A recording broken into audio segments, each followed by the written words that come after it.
J'abandonnerai jamais d'adorer le nom de Jésus. J'abandonnerai jamais, jamais.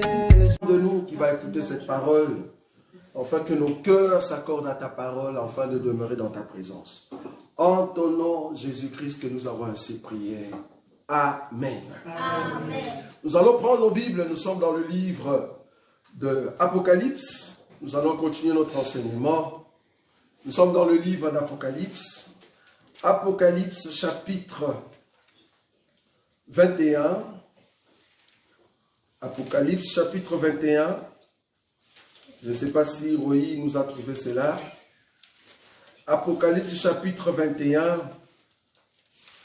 Apocalypse chapitre 21. Nous allons commencer à partir du verset 10.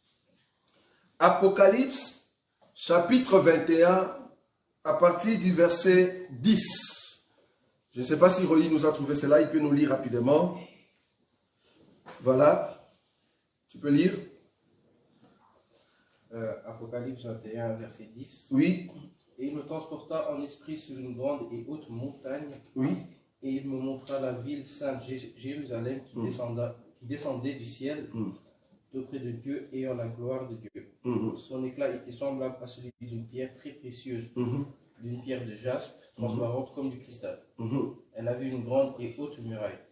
Elle avait 12 portes, et sur les 12 portes d'anges, sur les 12 anges, et des noms écrits sur les 12 tribus des fils d'Israël. À l'Orient, 3 portes, au nord, 3 portes, au midi, 3 portes, et à l'Occident, 3 portes. La muraille de la ville avait 12 fondements. Et sur eux, les 12 noms et 12 apôtres de l'agneau. Celui qui me parlait avait pour mesure un roseau d'or, afin de mesurer la ville, ses portes et sa muraille. La ville avait la forme d'un carré, et sa longueur était égale à sa largeur. Il mesura la ville avec le roseau, et trouva 12 000 stades. La longueur, la largeur et la hauteur en étaient égales. Il mesura la muraille et trouva 144 coudées. 144 coudées, Mesure d'homme. Mesure d'homme qui était celle de l'ange.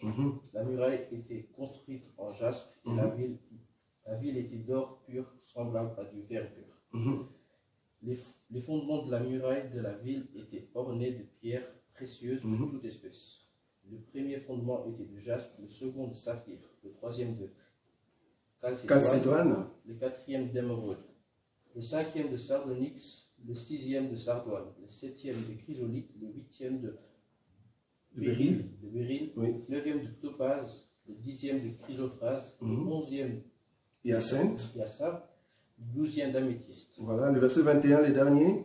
Les 12 portes étaient 12 perles, chaque porte était une perle. La place de la ville était d'or pur comme du verre transparent. Voilà, donc ça c'est notre passage clé.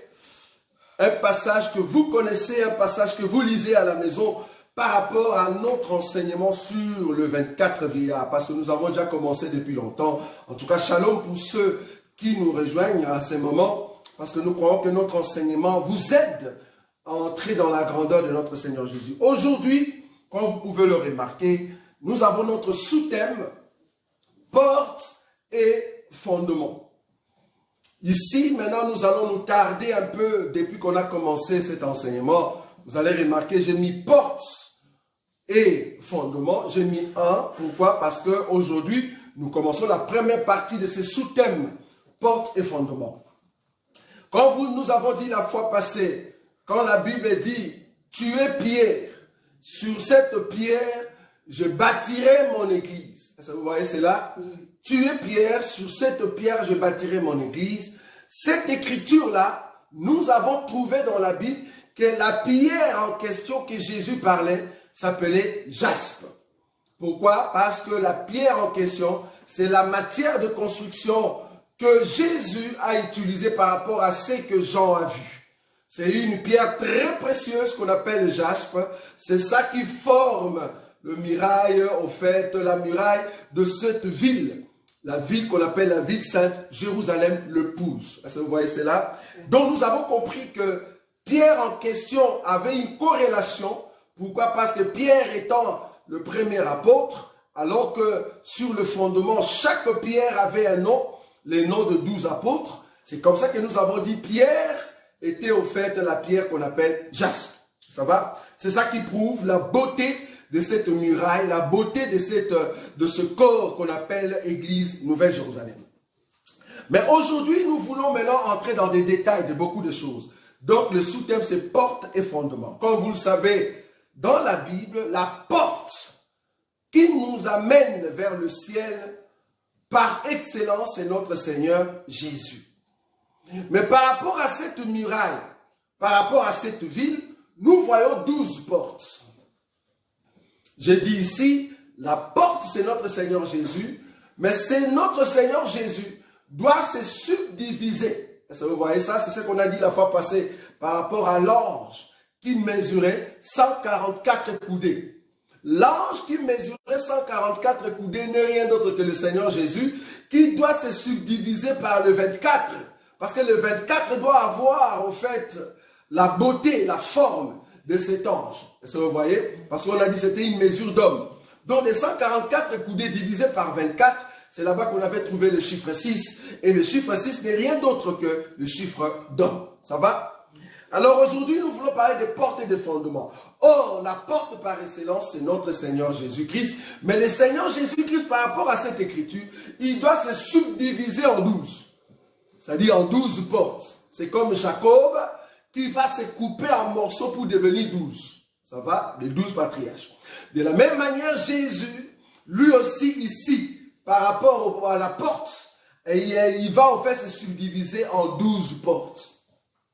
Maintenant, remarquez, le 12 portes en question, au fait, il y a des perles et sur ces portes, il y a des noms de 12 fils d'Israël.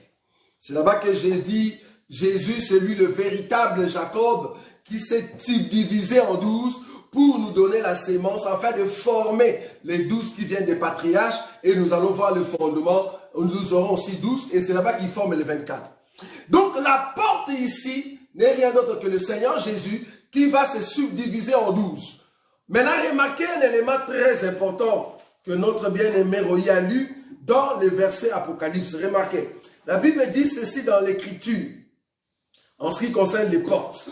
Remarquez à partir du verset 12.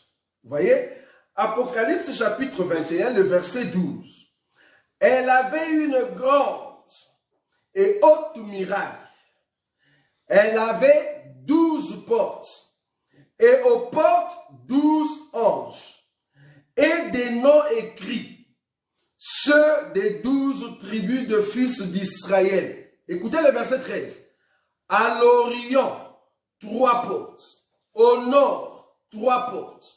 Au midi, 3 portes. Et à l'Occident, 3 portes. Or, bibliquement, nous savons que la porte, c'est une bouche. Pourquoi? Parce que c'est par la porte qu'on entre.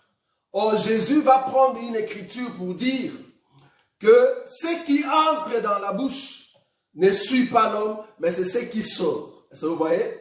Ce qui entre ne suit pas, mais c'est ce qui sort. Vous connaissez cet enseignement-là. Donc, la bouche, c'est par la bouche que toute chose entre.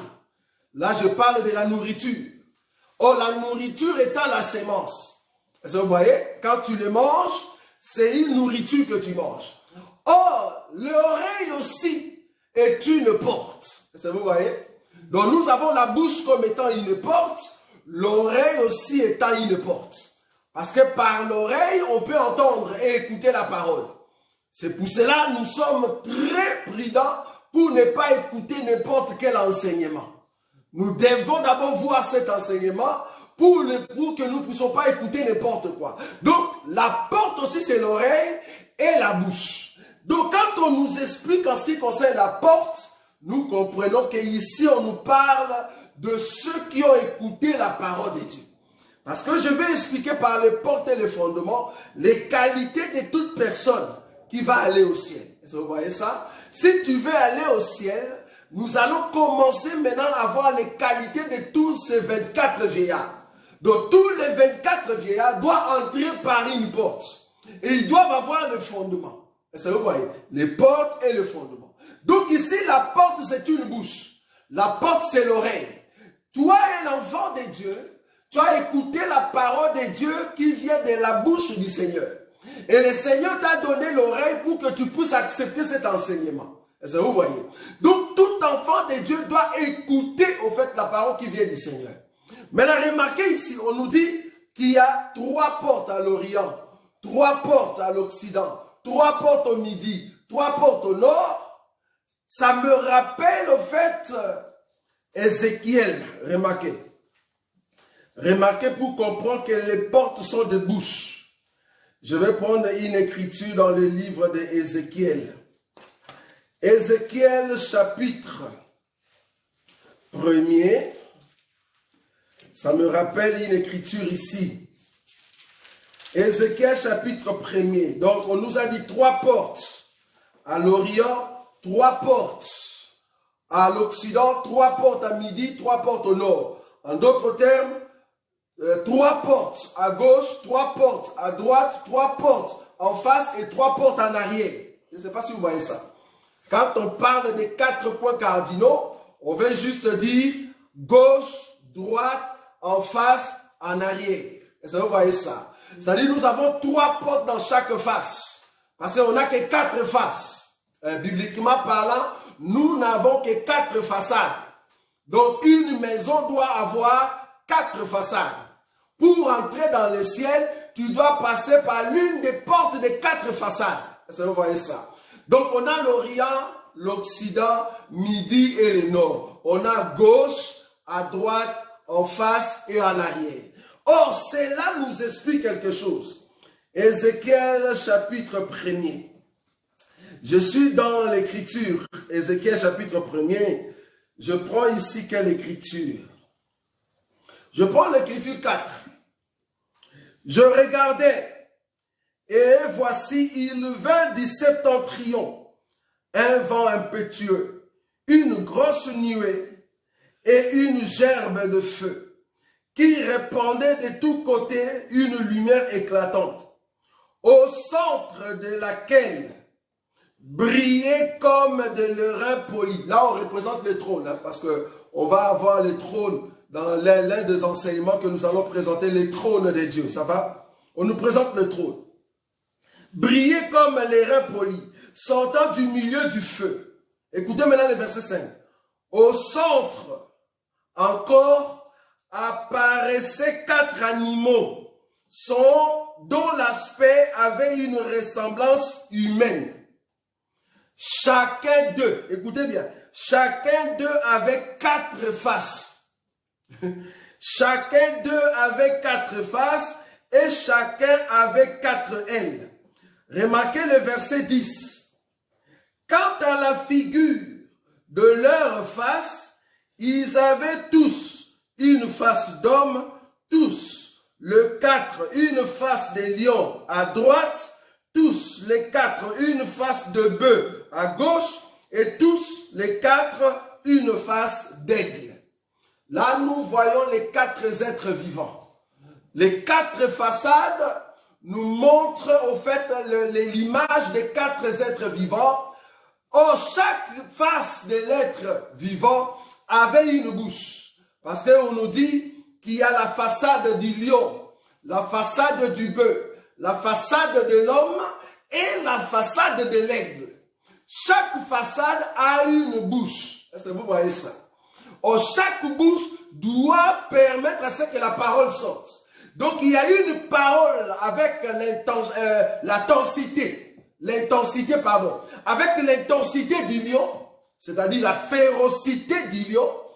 Donc, par la bouche, du côté du façade du lion, dans la bouche du lion, il y a la parole avec la férocité du lion. Maintenant, du côté du bœuf, nous avons la bouche du bœuf qui fait sortir la parole du bœuf. Du côté de l'homme, la parole de l'homme, et du côté de l'aigle, la parole de l'aigle. Quand je touche cette écriture, je veux juste dire que ceux qui vont entrer au ciel, ils doivent écouter les langages du lion, ils doivent écouter les langages du bœuf, ils doivent écouter les langages de l'homme, et ils doivent écouter les langages de l'aigle. C'est les 4 façades. Or, les 4 façades n'est rien d'autre que les 4 manières. Ah, voilà. N'est rien d'autre que les 4 manières de présenter l'enseignement. Vous voyez? Toi, un enfant de Dieu qui doit aller au ciel, tu dois avoir les 4 façades. Si tu n'écoutes pas la parole de Dieu avec les 4 façades, tu ne peux pas être parmi les 24 vieillards. Je ne sais pas si tu vois ça. Parce que la muraille avait 4 façades. Et par les 4 façades, nous avons des portes, c'est-à-dire l'entrée. Or, l'entrée, c'est par la bouche et par l'oreille. Donc, tout enfant de Dieu qui doit aller au ciel doit avoir les 4 manières de présenter l'enseignement. C'est comme ça que tu dois écouter la parole de Dieu. Tu ne peux pas aller au ciel si dans ton église, on te prêche que la doctrine. Ça ne va pas. Tu ne peux pas aller au ciel si dans ton église, on ne prêche que la révélation. Non. Tu ne peux pas aller au ciel si dans ton église, on ne prêche que les prophètes. On ne parle que des prophètes. C'est pas bon ça. Tu ne peux pas aller au ciel si dans ton église, ce que je dis ici, doctrine, révélation, prophétie et dans la connaissance. Nous avons les 4 manières de parler et c'est comme ça que tu peux aller au ciel. Si tu n'as pas les 4 manières, tu ne peux pas aller au ciel, bien-aimé. Il faut avoir les 4 manières, les 4 façades. C'est par les 4 façades que nous avons la bouche. Est-ce que vous voyez? Et nous avons l'oreille. Or, tous ceux qui sont 24 vieillards, ils doivent avoir les 4 façades. Ça, c'est les portes. Nous avons aussi les fondements. Est-ce que vous voyez ça? Les fondements, c'est par là que nous sommes soudés, fondés.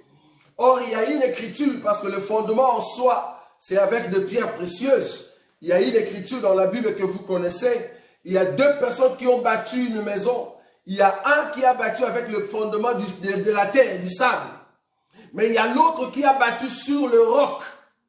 Et la Bible nous dit que celui qui a bâti sur le roc, son fondement était dur.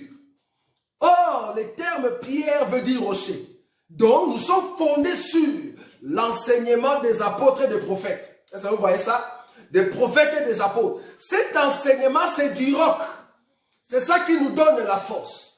Or, quand tu regardes le fondement de la muraille, de loin, tu le vois comme une pierre mélangée de beaucoup de pierres. Parce que la Bible nous dit qu'il y avait 12 pierres qui forment le fondement. Quand tu le regardes de loin, tu vois que le fondement en question, c'est une pierre en multicouleur. Ça, j'aime. Est-ce que vous voyez ça? C'est un seul fondement, mais qui a multicouleur. C'est-à-dire à l'intérieur de ces fondements, parce qu'il n'y a qu'un seul fondement. À l'intérieur de ces fondements, nous avons plusieurs façons de se fonder. Nous avons 12 manières de se fonder. Est-ce que vous voyez ça? Parce que nous devons nous asseoir dans le fondement de Christ et c'est comme ça que tu peux aller au ciel.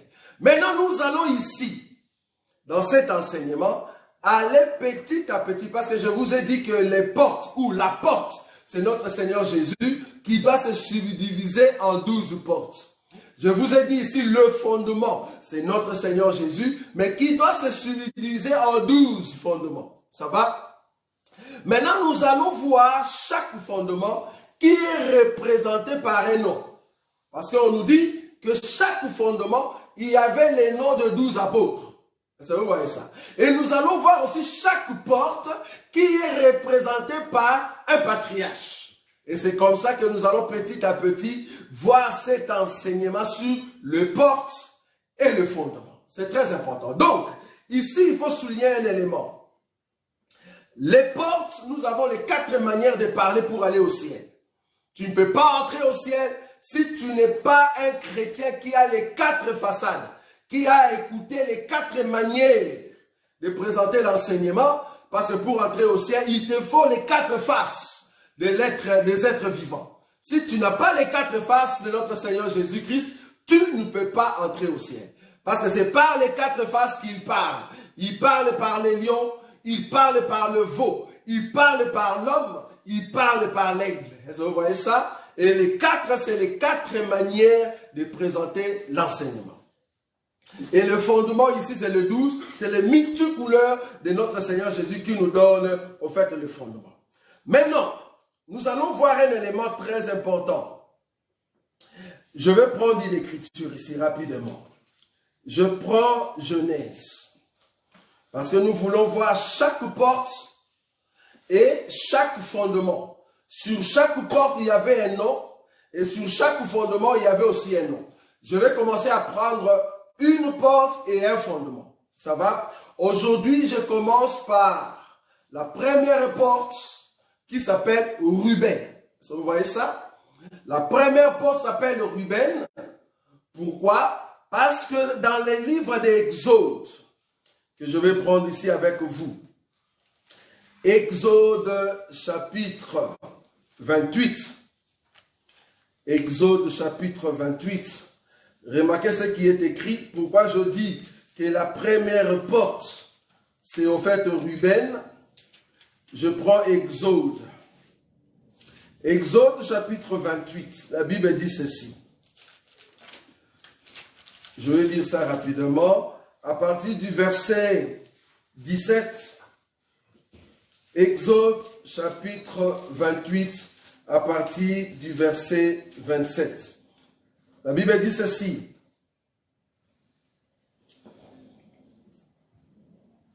Et tu feras deux autres... Non, c'est pas ça. C'est Exode chapitre 28, à partir du verset 17. Voilà, c'est ça. Tu en chasseras une garniture. Ça va? Une garniture de pierre. 4 rangées de pierre. Première rangée, une sardoine, une topaze, une émeraude. Deuxième rangée, une escarboucle, un saphir, un diamant. Troisième rangée, une opale, une agate, une améthyste. Quatrième rangée, une chrysolite, un onyx et un jaspe.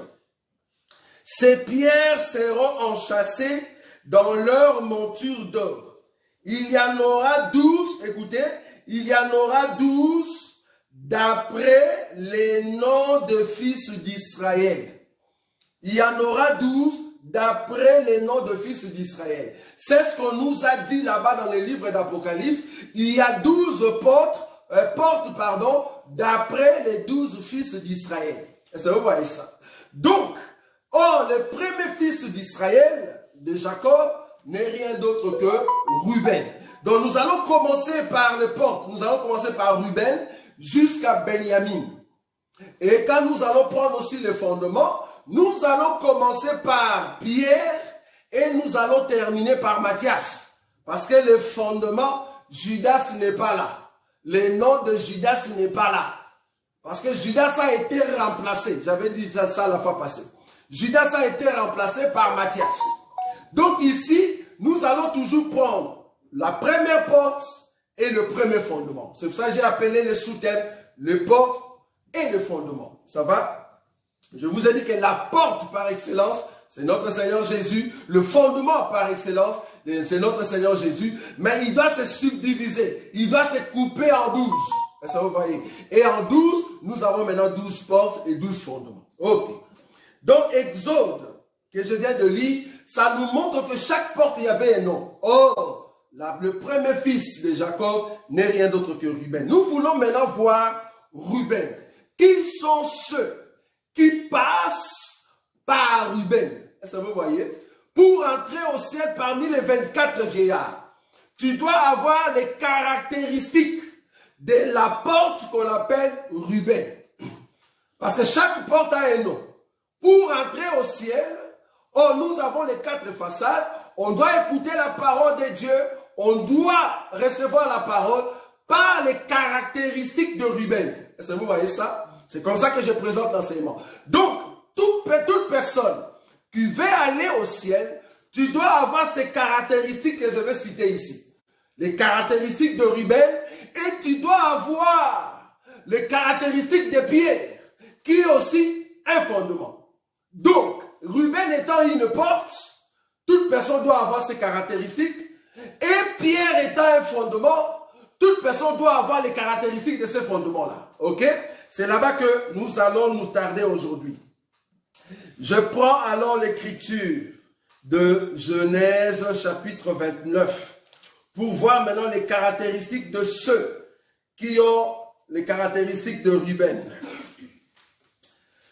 Genèse chapitre 29. Écoutez, je prends l'écriture 31 ou 31.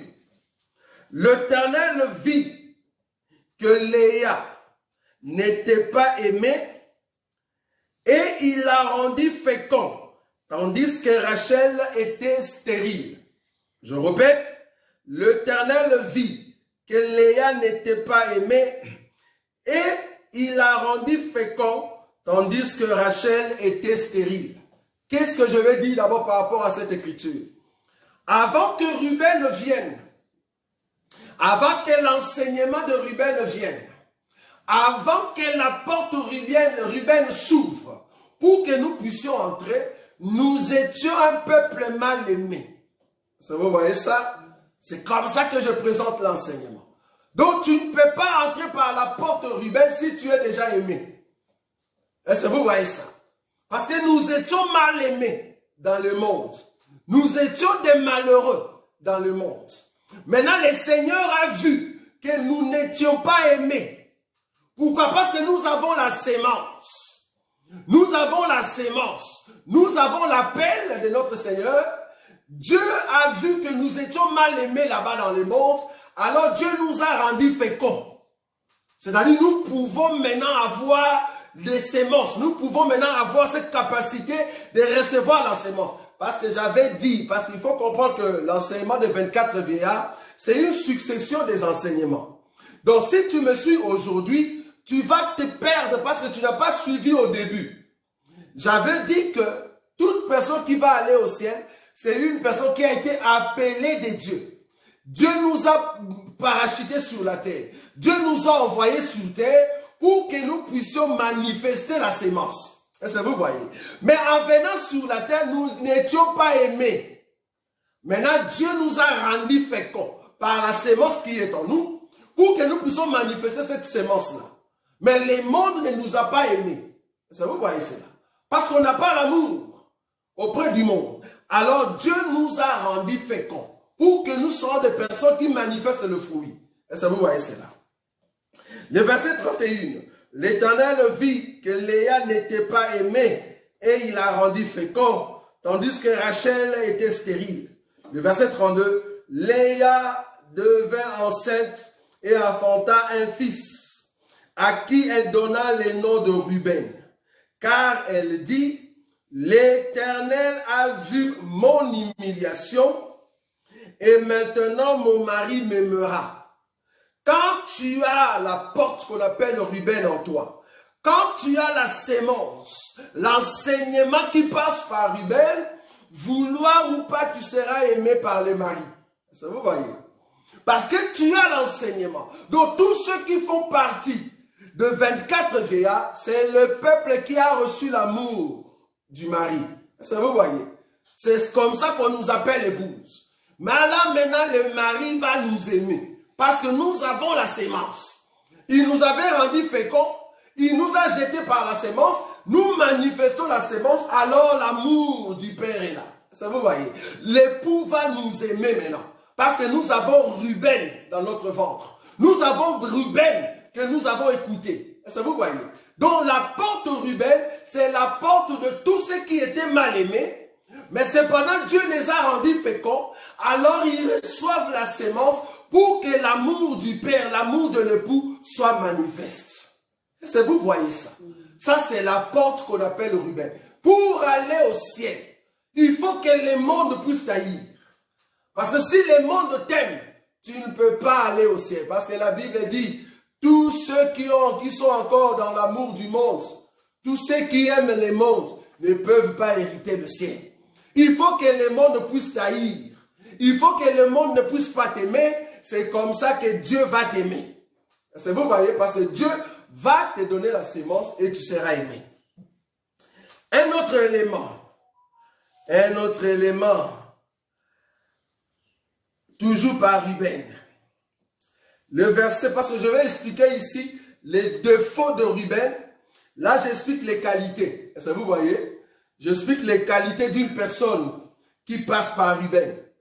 Mais je vais aussi donner les deux faux. Mais il faut comprendre qu'étant peuple venant du ciel, Dieu va toujours nous ramasser et nous faire entrer.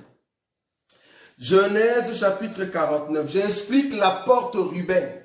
Je vous ai dit que chaque porte portait un nom de fils d'Israël. Là maintenant j'explique la porte qu'on appelle Ruben. Il faut comprendre que Ruben par excellence, c'est notre Seigneur Jésus. Parce que le Seigneur Jésus qui est la porte par excellence, il s'est coupé en 12 morceaux. Je vais répéter là-bas pour comprendre que toi, un enfant de Dieu, pour aller au ciel, tu dois d'abord avoir la nature du ciel, la nature de Jésus. Et c'est comme ça que tu seras attiré par le Seigneur lui-même. Si tu n'as pas la référence, si tu n'as pas la sémence de notre Seigneur Jésus, tu ne seras pas attiré au ciel. Pour aller au ciel, on doit retrouver Jésus en toi. C'est ça, Jésus qui se coupe en 12 morceaux. Ça va? Genèse chapitre, là où j'étais. Genèse chapitre 49, maintenant je prends. Genèse 49. C'est un grand enseignement. Je prends le verset 2. Écoutez maintenant, Jacob qui va commencer à se couper en 12. Le véritable Jacob n'est rien d'autre que le Seigneur Jésus-Christ qui commence à se couper en 12. En d'autres termes, il commence à se déverser dans les 12 vases. Est-ce que vous voyez ça? Et le vase en question ici que nous allons toucher, c'est le vase qu'on appelle Ruben. Ça va? Genèse 49, 2. Donc je commence à partir du premier verset. Jacob appela ses fils et dit, assemblez-vous et je vous annoncerai ce qui vous arrivera dans la suite des temps. Est-ce que vous voyez? Je veux vous annoncer ce qui vous arrivera dans la suite du temps. Le verset 2. Rassemblez-vous et écoutez, fils de Jacob. Écoutez, Israël, votre père. Ruben, toi, mon premier-né, ma force et le prémisse de ma vigueur, supérieur en dignité et supérieur en puissance. Pour entrer par la porte qu'on appelle Ruben, tu dois avoir la qualité de premier-né. La qualité de premier-né. Or, Jésus qui est le premier-né, toute personne qui doit entrer au ciel doit avoir la qualité de Jésus. Est-ce que vous voyez? Tu dois avoir la qualité de premier-né. Ceux qui ont la qualité de celui qui est l'héritier. Parce que nous sommes co-héritiers avec Christ. Il faut avoir la nature du premier-né qui est Jésus-Christ.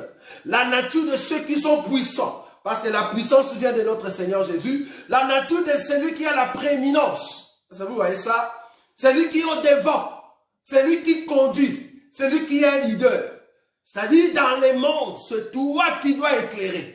Parce qu'un leader, c'est celui qui porte la lumière. Or, pour entrer au ciel, tu dois être une lumière qui conduit. Est-ce que vous voyez? Parce que les mondes se trouvent dans les ténèbres. Toi, tu dois avoir la nature de Ruben. Tu dois avoir la nature prééminence, la nature d'un leader, de celui qui dirige. Parce que tu es la lumière. Et on dit en bas, supérieur en dignité et supérieur en puissance. Tu dois être puissant, frère. Pour entrer au ciel, tu dois avoir la puissance par le Saint-Esprit, par Christ. Tu dois être puissant devant les démons. Tu dois être puissant devant le péché. Tu ne peux pas entrer au ciel. Tu ne peux pas passer par Ruben si tu n'as pas vaincu le péché.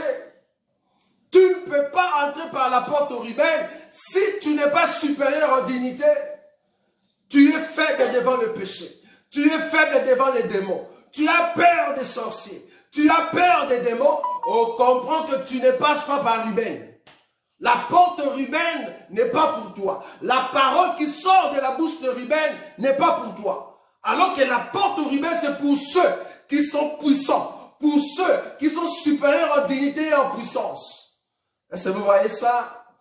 Nous sommes puissants par celui qui nous a aimés. La Bible dit, il nous a donné l'autorité. Il y a même une écriture qui dit, il n'y a de salut en aucun autre nom, car il y a sous le ciel aucun autre nom qui nous a été donné, par lequel nous devions être sauvés.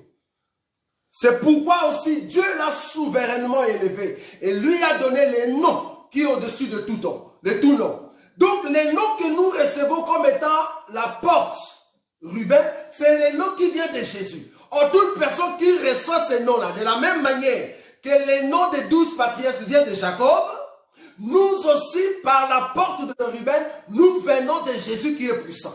Est-ce que vous voyez? J'explique Jacob ici comme étant Jésus, qui s'est découpé en 12 portes. En fait, que par cette porte, tu entres. Or, tu ne peux pas entrer par la porte de Ruben si tu n'es pas puissant, bien-aimé. Parce que nous avons les noms qui nous fait gloire, qui nous donne la force devant l'ennemi, devant Satan. Troisième qualité de la porte Ruben. Je vais prendre une écriture, Deutéronome. Deutéronome, je vous montre les qualités de ceux qui vont aller au ciel, qui passent par la porte qu'on appelle Ruben. Parce que nous avons 12 portes. Deutéronome, chapitre 33. Deutéronome, chapitre 33. Regardez ici la qualité de cette porte qu'on appelle Ruben.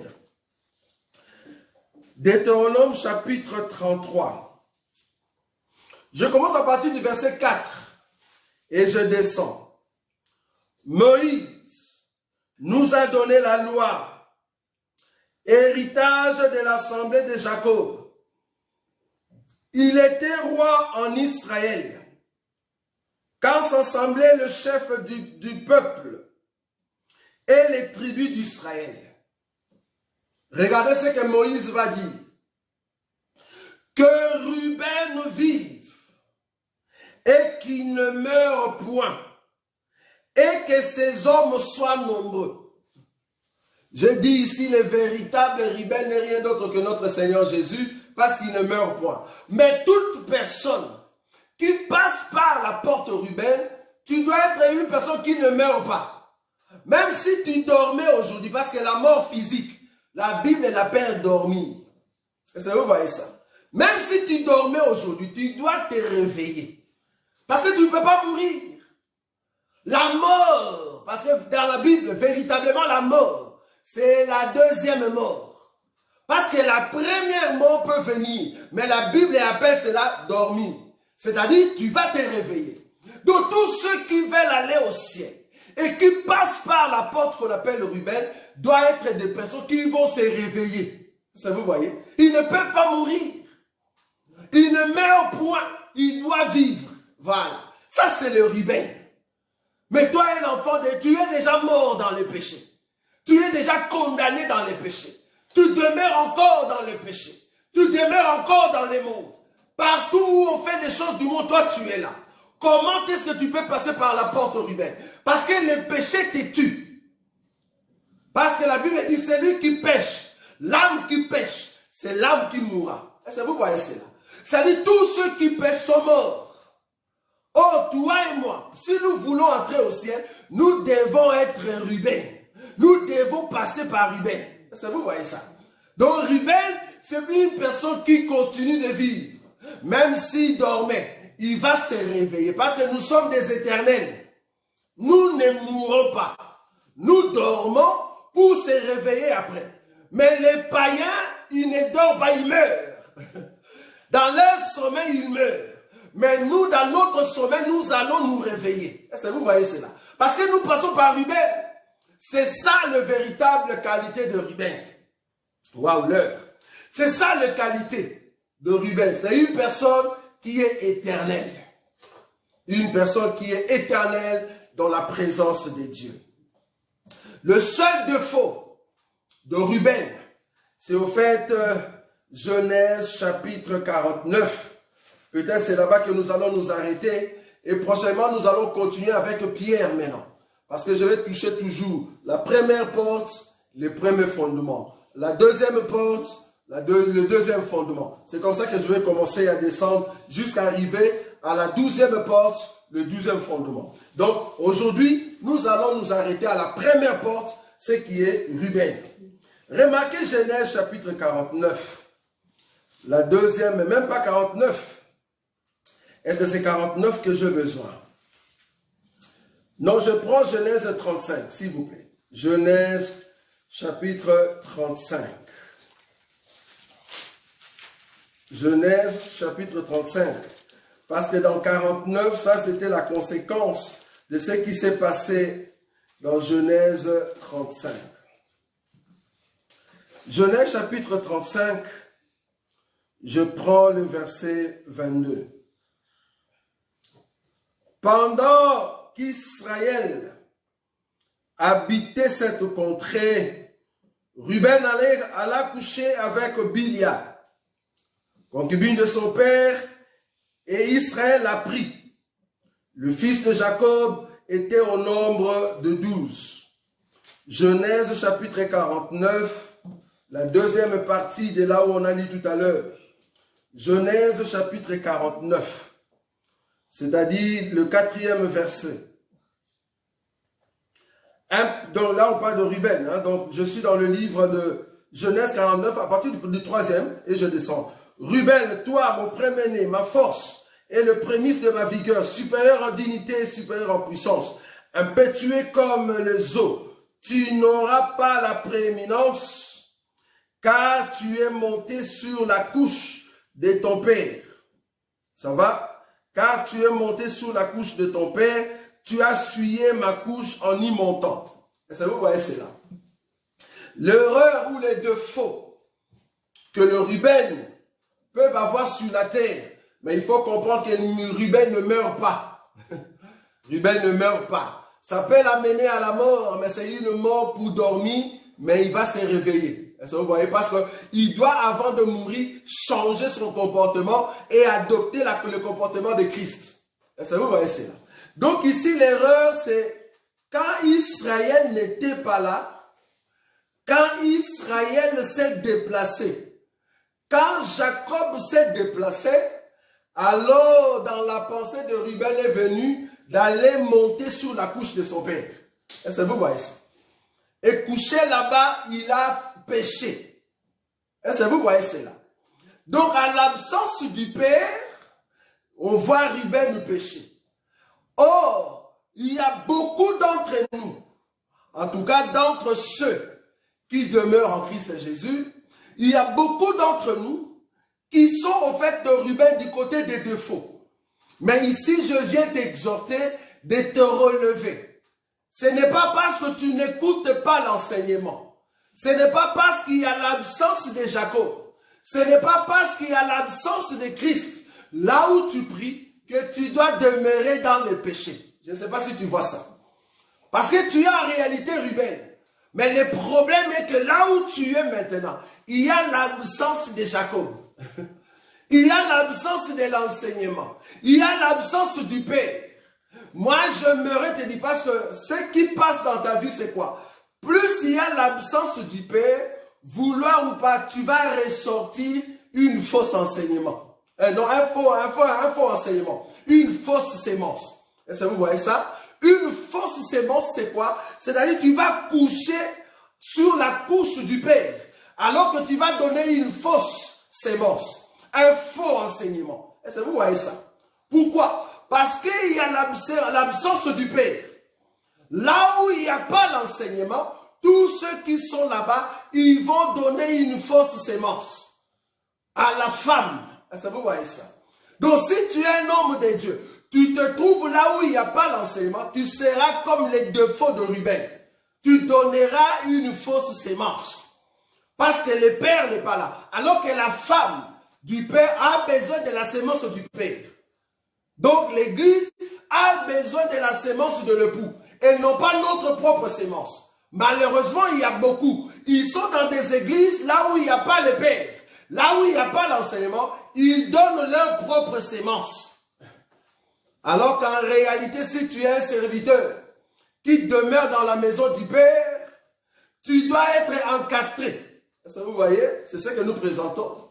Les eunuques dans la maison du roi, ils doivent être encastrés. En d'autres termes, tu ne peux pas donner une sémence à la femme d'autrui. Mais malheureusement, ici, Ruben, les défauts qu'il a eu, il est parti donner la sémence à la femme du Père. Pourquoi? Parce qu'il y a manque de l'enseignement. C'est ce que nous présentons. Mais gloire soit rendue à Jésus parmi ceux-là qui écoutent cet enseignement erroné. cet enseignement en dehors du Père, ils rentreront sur le chemin pour proclamer la puissance du nom de Jésus. Qu'est-ce que je veux dire par là? Parce que notre temps s'achève déjà. Si tu es en Christ Jésus aujourd'hui et que tu écoutes l'enseignement de la gloire, de la puissance qui change ta vie, qui enlève les ténèbres en toi et que tu es une lumière qui brille parce que tu fais partie du royaume des premiers-nés, parce que tu brilles en toi-même, vouloir ou pas, le Seigneur viendra te donner l'éternité.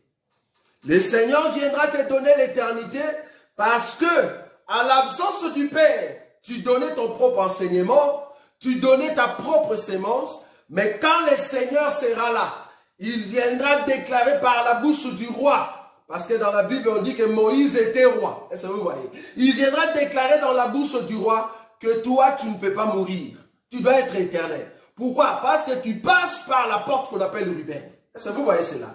Donc nous aujourd'hui, enfants de Dieu, si nous voulons être parmi les 24 vieillards, nous devons avoir l'enseignement de Christ, qui est le véritable Ruben, qui nous donne la force et la puissance. Tu ne peux pas entrer au ciel si tu es faible devant le péché, tu es faible devant le démon, tu tombes tout le temps devant le péché. Non, tu dois être fort parce que tu es un premier-né, un modèle. Tu es la lumière, tu brilles dans les ténèbres. Tu dois briller partout, que ce soit dans le boulot, que ce soit à la maison, que ce soit dans ton couple. Tu dois briller. C'est ça la sémence, les qualités de cette porte qu'on appelle le Ruben. Et tous ceux qui passent par là, ils vont voir la gloire de ce qu'on appelle la nouvelle Jérusalem. Pourquoi? Parce que nous sommes éternels. Dieu a fait de Ruben éternel. Nous aussi, nous avons la nature de Ruben. Nous sommes éternels parce que nous possédons la sémence qui ne passera point. La sémence qui est la parole Christ. La sémence qui est éternelle. Est-ce que vous voyez cela? En tout cas, que Dieu vous bénisse. Là où vous êtes, vous allez juste fermer vos yeux. Vous allez fermer vos yeux. Nous allons prier que le Seigneur puisse vous donner cette grâce de garder soigneusement l'enseignement, bien-aimé. De garder soigneusement l'enseignement. Vous savez, la seule chose qu'un homme peut avoir, c'est de garder l'enseignement. Nous voulons garder cet enseignement parce que Jésus est notre Seigneur. Alléluia. Car c'est par cette porte que nous voyons la gloire de Dieu. Là où tu es, commence à élever la voix, que le Seigneur te garde fidèle dans son enseignement. Que tu sois puissant. Que tu sois puissant. Et que la gloire de Dieu puisse te guider. Commence à prier maintenant.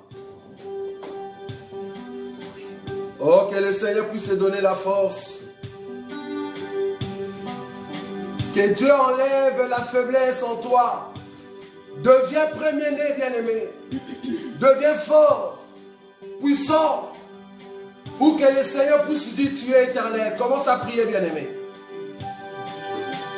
Prie là où tu es.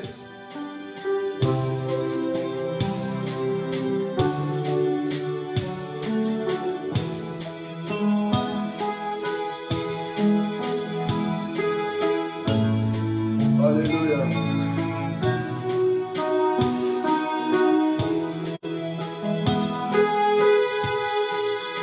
Mabena boy, kosala, yango dina jali, kosala, bolamu na lingi, kosala, solo na kokite. Mabena boy, kosala, yango dina jali.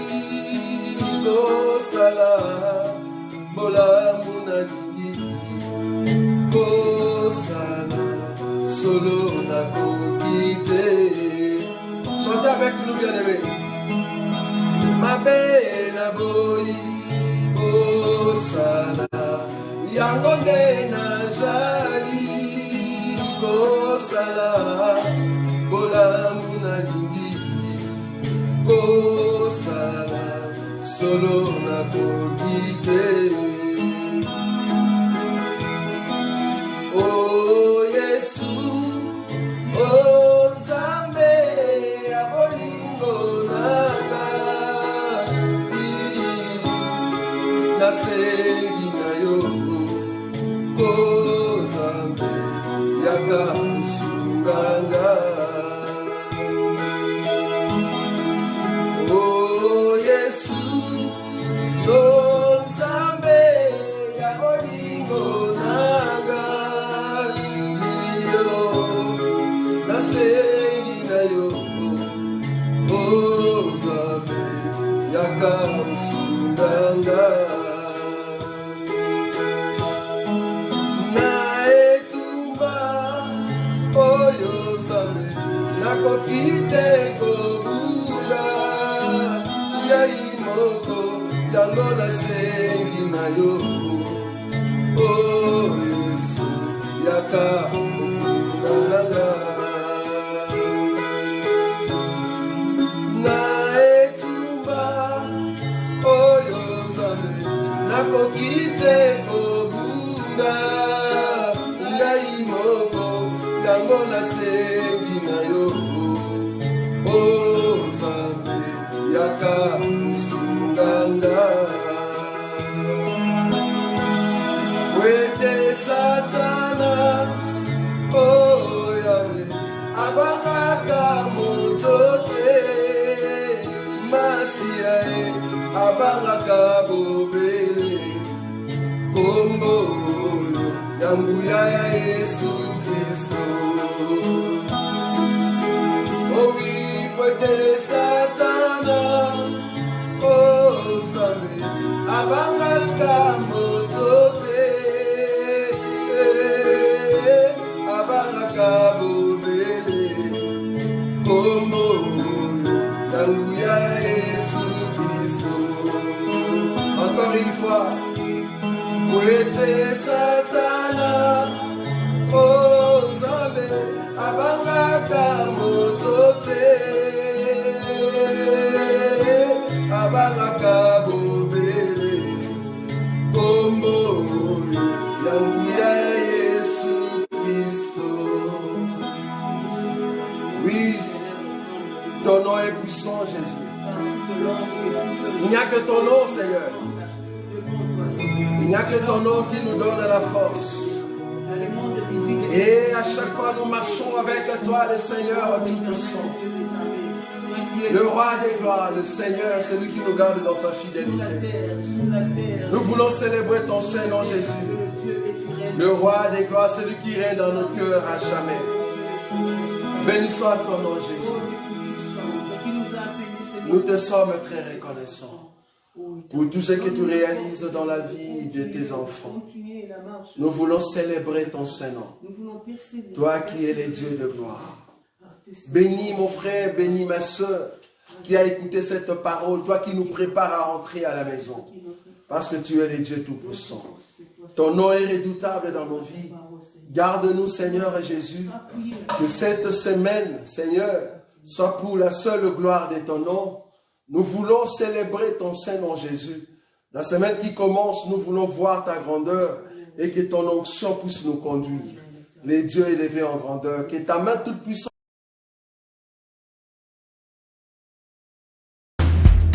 Father, you love you so much. I love you so